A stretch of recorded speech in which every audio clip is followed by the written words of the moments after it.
Hey, what's going on, you guys? This is going to be kind of a video response to StephenPlays 2024 update video. If you don't know who StephenPlays is, him and his wife Mal have been doing Let's Plays for like 13 and a half years, and they are some of the nicest people. They deserve all the success that they can find, and one of the key points he made in his update video was you cannot find that same success on this platform, YouTube, the way that you used to, doing variety content. Like when you look at the video, and I'll post it somewhere on this screen, Stephen has a huge collection of games behind him. And one of the points he made was like 2 years ago, he hired a YouTube manager to help assist with why they weren't getting as many views on their channel and to kind of steer them in the direction that the algorithm wanted them to go. And he had that for a year. And one of the very first points that the manager made was, she was like, I see that you're a variety Let's Play channel, and we found that doesn't really work on the platform. Is there one game or one genre that you could maybe stick to? And right away his gut response was, no, like, you see the collection behind me? We're a variety channel. We don't just do one thing.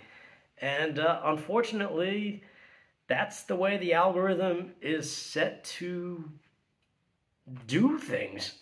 So you can't be a variety channel anymore. And it's been that long since at like 2020, maybe a little after that, but the writing has been on the wall for a long time for Let's Plays. And many people have transitioned to live streaming, and live streaming is good, but it's not the direct answer to Let's Plays dying off. And obviously there's some people that are still big enough Let's Players that they can weather the storm and keep doing it. People like Chugga Conroy, for example. He can keep doing just standard Let's Plays and people will watch. But it's not the case for smaller channels.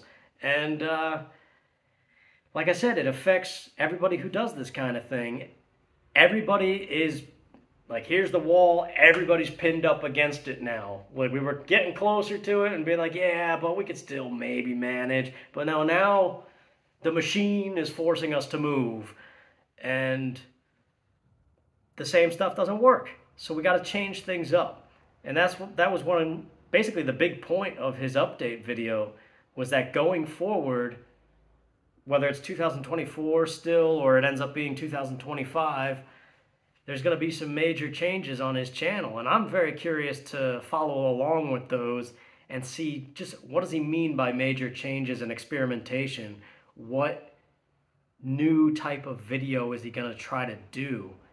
Because one of the other key points that the manager emphasized was daily content, which is what they thrived on for 13 and a half years. Near daily content, maybe not even near, maybe it actually was daily. A lot of people, like Nintendo Capri Sun, is known for having done daily content since his channel formed. And I've tried to model my structure based on that. I do daily episodic things. There's been a few pockets here and there where I didn't, but for the most part it's been daily. And the manager of this YouTube crap was like, that's killing your channel. Like, you got to stop that right now. It's not good enough. So what Stephen did was he kind of toned it down a little bit and started uploading less. And I guess it kind of helped, but even still, it's too much. So it sounds like going forward, it's going to be even less uploads, which does two things. It's less to watch, but it also means that maybe the quality of the video that you do get to watch is going to be better because more time is going to be put into it. But then again, that begs the question of what the heck kind of video is it going to be? Because people have done theories. You could do some more, I guess. There's always topical content on specific genres or franchises or something. Like, there's always comparison things. There's little things that you could do, but you got to get creative, and that's hard. That creativity doesn't just come when you want it to. Victor Wooten recently talked, well, not recently, but in a commencement speech a long time ago. He talked about he summoned the ability to not recreate the creativity itself, but recreate the feeling that comes when he found himself the most creative. And I think that's pretty crazy. If you're able to remember exactly how it feels in your most creative moments and be able to summon that at will, that's a superpower, man. And I mean, he's a phenomenal musician, so uh, of course he can do it, right? But yeah, we need a better lighting situation here. What can we do? I got nothing, man. Small time here. So yeah, how does this affect me, I guess is the next thing that we're getting at.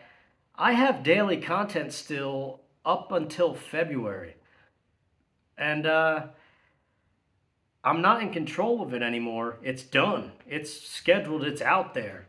I could release it all right now, today. I could fill your subscription feed with however many videos it is, probably like 60 videos, however many days it is from now until February.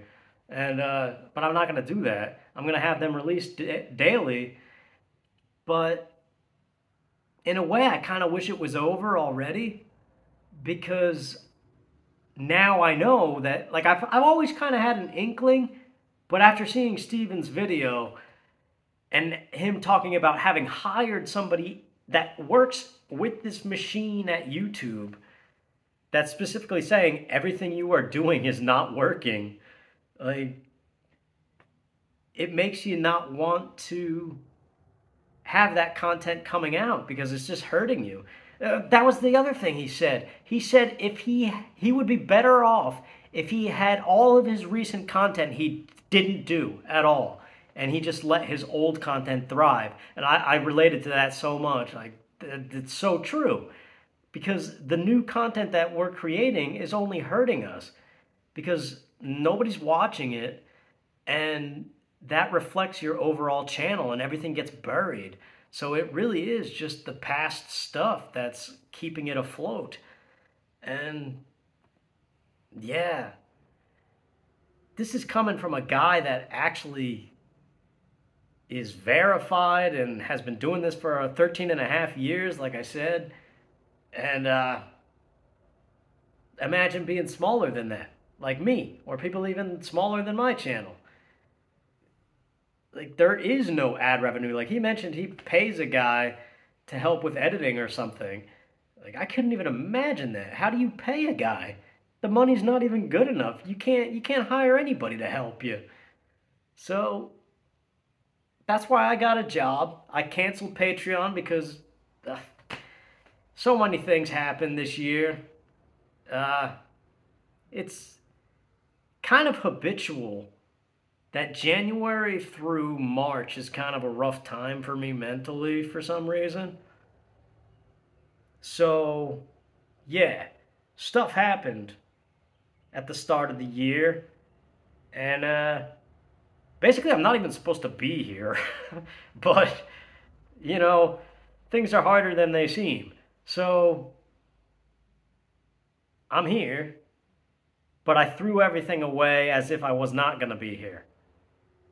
And so that's why I canceled Patreon, and I ended up getting a job, and I'm grinding away. I'm re-earning the stripes that I've already earned several times in my life.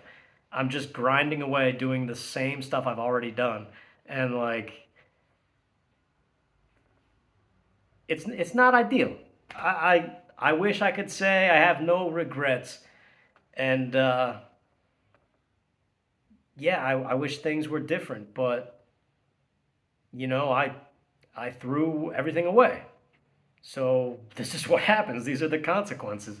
No, but anyway, to get back on topic with Steven's video, and to kind of piggyback off of what I was just saying, Steven has proven by hiring a YouTube manager that daily videos do not work anymore, and variety content as far as gaming doesn't work anymore. We kind of already knew this, but it's definite now. And to piggyback off of what I was just saying, I work 40 hours a week now. I did back when this channel started, but it was at Amazon and it was all overnights on the weekends. So it was 12-hour shifts all shoved on the weekend. So I had Monday through Wednesday off every week. Monday, Tuesday, and Wednesday. That's enough time to make some videos, and that's how this channel got its start. Just those Mondays through Wednesday. And I was lucky to have that. And then I got even luckier when COVID hit. So many people started watching. And I was able to live off of the ad revenue. The audience convinced me to get a Patreon. That helped. So between YouTube ad revenue and Patreon, I survived like 3 years during COVID. And all that's gone now. Now I'm grinding away at a job where I'm lucky if I get a day off. And like if I get 2 days off in a row, that's random luck. It's usually just one day off and then straight back to it. And I need that day off to rest my bones because, man, I don't know if I'm really that old already and in denial, but stuff aches through the muscle to the bone, man. And I can't do what I used to do 10 years ago, physical labor-wise. It hurts. I don't know if it's from getting older or if it's because I was sitting in a chair doing YouTube videos for like 4 years. But the combination of all of it, it exhausts me. So that random day off that I get, it's very unlikely that I'll be recording videos. I'm just resting. And so in a way, it kind of works out. There can't be daily videos. There's no way. With this kind of work schedule, can I even keep that up? Like, you'll be lucky to get a Let's Play every 2 months or something. Like, even that seems hard to do. But I do have one Let's Play planned, and that is Tales of the Shire for March. February is going to be dead empty, quiet, unless I come up with some kind of topical video. March, Tales of the Shire comes out, and it might be really bad. I'm hoping it has some substance to it. But it might be a complete pile of crap. But if it's not, it has the potential to be a very good live stream thing too, just like Stardew Valley. It could, and I love that stuff. Like, I loved my Story of Seasons, A Wonderful Life Let's Play that I just did in September. That was a good Let's Play. I liked it. And there are other channels that do specifically farming games like that, and they're huge. So it's not the content, it's the person doing the content, which is kind of funny. And it just so happens that the type of content that I stumbled on was Zelda randomizers. So to try to do anything else, it doesn't work. So that's another option. In 2025, we could just do Zelda randomizers finally. Finally make it that year where we do nothing but Zelda randomizers once a month or something. I don't want to do that. I'm still heavily opposed to it. And that's not the type of content I want to make. That's not the type of experimentation that Steven's talking about. I like the stuff, like I could make a video talking about all the reasons Diddy Kong Racing is better than Mario Kart 64. That's a video. And I would much rather make that than play a Zelda randomizer. Explaining why Super Metroid is a near-perfect game, I already made that video. Why Perfect Dark is better than GoldenEye, I've already made that video. Like, that's the problem I run into. I get the creative ideas, and I'm like, all right, let's take my favorite games and find a topic to talk about and make a video out of. And the thing is, I've already done it for a lot of my favorite games. So I got to get even more creative and step out of the box a little bit. Think outside of the box, whatever the phrase is. But yeah, so 2025 is going to look different. Less uploads, much less. And like, I'm not ready to call it quits. It's just a shame that this is happening to everybody. Especially the people that have been doing it for so long. I couldn't imagine like them being forced to, like, in a way I forced myself to get a job. I could have kept Patreon and been on my best behavior, and we'd still be sitting pretty, I guess. Not doing well ad revenue wise, but we would have been able to stay afloat for a little bit at least. But, you know, things happened, and man,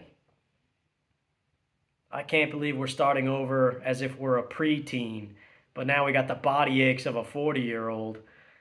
It's crazy. The things that you could do, man. It's so easy to throw away your life. It's crazy. But for a moment there, living like as if you had money, pretend like not caring about what you were spending, it felt good. It was good to finally get out and live and leave the four walls of your self-made prison. So, in that sense, I don't regret everything I've done, but really 2024 was a train wreck where I threw away life, but forgot to throw myself away with it. Because I tried, it didn't work. But, and that's the behavior that gets on people's nerves, too. The fact that it always comes up. It's like, I don't know, man. Tis the season. It just happens, man. Thanksgiving, like now we've got the political season, Thanksgiving, Christmas, New Year's, birthday. That's what was that, 5 things? That's a huge barrage of stressors. Anyway, I'm derailing again. The point is 2025 is going to look a lot different for gaming channels, myself included. I'm working like a dog now, and I don't really have as much time to record daily videos. So in a way, it kind of works out. Maybe it's a good thing. Maybe I could finally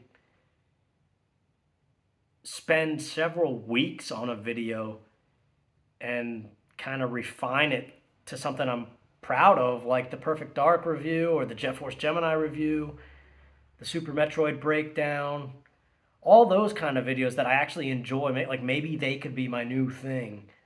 But at the same time, that's not my thing. My thing is Zelda randomizers. I don't know. We even have to say goodbye to Banjo. What do you think, Banjo? This guy, man. Remember in 2018, I think it was, when we did Banjo-Tooie? How happy of a time that was? And we did Banjo-Kazooie sometime after that. We can't do that. We have to say goodbye to Banjo. That's messed up. Simply because it doesn't work? Why can't we play Banjo-Kazooie? Because it's not Zelda? What kind of logic is that? I don't know. We could.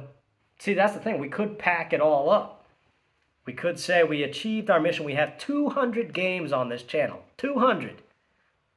That's 200 different games that you can find videos on. Of course, most of them have my dumb voice over top of it, which, give or take. But, yeah. That's our childhood catalog. That was the mission. We completed it. So we could be done. But where does that leave us? Somewhere not happy, man. To be back to preteen finances, grinding away at nothing, and having nothing to really, like, be proud of. That's why I don't want to say goodbye just yet, because I do like what we've built here. 200 games cataloged. For a time, most of them got like 1,000 views a piece, and that was cool. I think when a video breaks 1,000 views, I'm happy. It hasn't been that way for a long time as far as the daily Let's Play parts, but yeah. And like when those reviews finally like lock into the algorithm and shoot up to like 20,000 or something, like that's awesome. It's like, yes, finally, something happened. Anyway, I'm derailing again. Thanks for watching, and I'm sorry for this year. I apologize. I know it's been a train wreck. Yeah. Like I said, there were intentions behind February. It continued through June. And then July was just, woof. Man. Man alive. Holy crow. And yeah, we're sitting in it now, that's for sure. But hopefully 2025 will still be good. So there you go, a little update, a little response to what Stephen said. The writing is on the wall, so we have to change with it. My gosh, it just crossed my mind that I don't know how to end this. So I'll just say goodbye, and I'll leave you with this. It's coming in November. It's gonna be good. It was $14.99, and the PlayStation 3 costs some money too, because it doesn't emulate. It's gonna be good. Nah, it's probably gonna be blurry and crappy. But I enjoyed it. 007 Bloodstone, man. Look at it. It's Daniel Craig, and he's being all like Daniel Craigish. And that's a good thing to be. Holy crow.